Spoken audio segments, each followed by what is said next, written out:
नमस्ते, मेरा नाम अजय लखोत्रा है और मैं एनएसयूआई जम्मू कश्मीर का प्रदेश अध्यक्ष हूँ और जम्मू विश्वविद्यालय का एलएलएम का छात्र भी हूँ। मैं आपको बताना चाहता हूँ कि ये मेरा छठा साल, मेरे 6 साल इस विश्वविद्यालय में पूरे हो गए। मैं 6 साल से इस यूनिवर्सिटी में देख रहा हूँ। हर साल एडमिशन का प्रोसेस भी देखते हैं और हम स्टूडेंट एक्टिविस्ट हैं, हम लोग बारीकी से नज़र रखते हैं। लेकिन पिछले साल से जो इन्होंने एक एडमिशन प्रोसेस में सिस्टम शुरू किया है, वो बिल्कुल नाकाबिले बर्दाश्त है। पिछली बार भी हम लोग बोले, लेकिन इन्होंने उस टाइम पे पहली बार है, ऐसा है, वैसा है करके उस चीज को दबा दिया। लेकिन इस बार क्या है भाई, सीयूईटी आप ही गए थे ना, जम्मू वाले, तो उस टाइम पे भी स्टूडेंट्स बड़े रोए थे कि आपने हमें सीयूईटी में क्यों डाल दिया, है ना। जब आप सीयूईटी में ले आए, तो हम ये पूछना चाहते हैं कि यार आप हमें ये चीज बता दो कि आपने सीयूईटी करवा लिया, स्टूडेंट्स ने फॉर्म भर दिए, अब आप प्रोविजनल मेरिट लिस्ट हर साल लगती थी, आप भी यहाँ यूनिवर्सिटी के स्टूडेंट्स ही निकले होंगे, आपको भी पता है कि चाहे एक स्टूडेंट अप्लाई करे, चाहे 1000 स्टूडेंट अप्लाई करे, हर एक स्टूडेंट की जो लिस्ट थी वो नोटिस बोर्ड पे लगती थी डिपार्टमेंट में। स्टूडेंट्स आते थे, अपना मेरिट देखते थे, उनको पता चल जाता था कि मैं यार यहाँ पे फॉल कर रहा हूँ, मेरे ऊपर इतने स्टूडेंट्स हैं, मेरे नीचे इतने हैं, मेरी concerning SC ST OBC EWS अगर किसी कैटेगरी है तो मेरी कैटेगरी मेरे से ऊपर इतने हैं, अगर इसकी एडमिशन नहीं हुई तो मेरी हो जाएगी,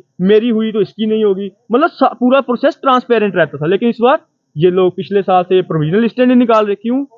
मतलब ऐसा क्या है? जब डीन एकेडमिक अफेयर को हम लोग मेमोरेंडम देने जाते हैं, मैं उनको बोलता हूँ मैम ये ऐसे ऐसे हो रहा है। पहले एडमिशन कैसे होती थी? झूठ में क्या होता था, आपके 75-25 होता था, कंपोजिट स्कोर बनता था। तो इस बार क्या आप अंधों की तरह कर रहे हो? यही तो हम पूछ रहे हैं ना। इस बार क्या आप मेरिट पे एडमिशन नहीं कर रहे? क्या आप मतलब इसका मतलब वही है जो हम लोग इल्जाम लगा रहे हैं, हम लोग एलिगेशन लगा रहे हैं यहाँ पे, आप उसको जस्टिफाई करो कि आप लोग धांधली कर रहे हो। मान लो 2 कैंडिडेट्स हैं, आप लोग क्या करें, उसको कान में जाके बताने का काम करें, कंग्रेचुलेशन आपकी एडमिशन हो गई। कैसे भाई? 2 बच्चे हैं, एक के 90 नंबर, एक के 100 है। 100 वाला मान लो कोई मेरी तरह गरीब घर का है, 90 वाला मान लो वाइस चांसलर जी के यूपी से आता है, तो यूपी वाले को भेज दिया आपने ईमेल कि भाई आ जा एडमिशन करवा ले। 100 वाला वेट कर रहा है, अच्छा मेरी हो सकता है एडमिशन, अभी मैरिट में मैं नहीं हूं, क्या पता आ जाए। उसको तो पता ही नहीं है कि तेरा तो हक मार गया। तो मैं ये पूछना चाहता हूं कि क्या ये आप धांधली करने का आपने तरीका बनाया है? आप जब बात करते हैं, दूसरा मैं आपको बोलना चाहता हूं, बोलते हैं नॉन सीयूटी वालों को एडमिशन देंगे। मैंने इस बात पे भी बोला कि नॉन सीयूटी वालों को इस बार क्यों देना है? पिछली बार पहली बार थी, पिछली बार बच्चों को पता नहीं था, ठीक है, अच्छी बात है, उनको नहीं पता था तो हमने उनके लिए थोड़ा सा लीनियंट तरीका रखा, हमने भी सपोर्ट की, ठीक है। लेकिन इस बार तो सबको पता था कि सीयूटी हो गया, बच्चे कोचिंग्स तक ले रहे हैं, यहाँ पे कोचिंग इंस्टीट्यूट खुल गया, बहुत बड़ा बिजनेस फैल गया।